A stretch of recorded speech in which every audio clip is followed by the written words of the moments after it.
This is a very interesting vitrine. It's got buttons and badges, which were another expression of the do-it-yourself democratic impulse. Again, at the time, in American British punk, it was difficult to get media exposure, mass media exposure. It was kind of underground. And anytime the mainstream media wrote about it was in pejorative terms, you know, these terrible people, they're going to wreck civilization, all this crap. And so young people developed their own systems of communication.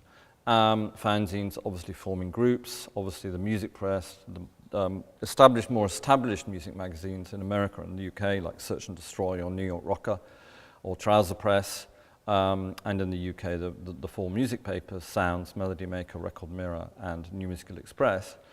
But also there's another way, which is fanzines and also buttons and badges. And you could affiliate to your favorite group by wearing a button or a badge. And here you see an example of the great graphic design that occurred. And punk also saw in the UK and the US an explosion of graphic design because of these formats and also because of single sleeves. A lot of singles in the punk period came with picture sleeves.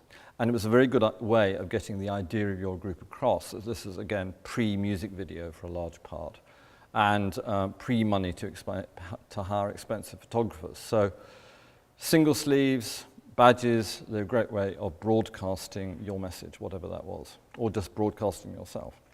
But there often was a message. And also in this vitrine you have what to me is very interesting and could be developed a lot more, which is the relationship of punk to New York hip-hop and hip-hop in general.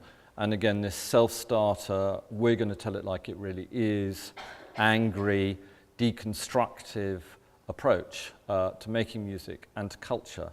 And when hip-hop was starting, I remember in 1981 too, or when we first heard it in the UK, it wasn't starting then, but when it came over to the UK in 1981, 82, I remember being absolutely blown away by records like The Message, and in particular by Grandmaster Flash's Adventures on the Wheels of Steel, which just broke down black American music and put it all together again.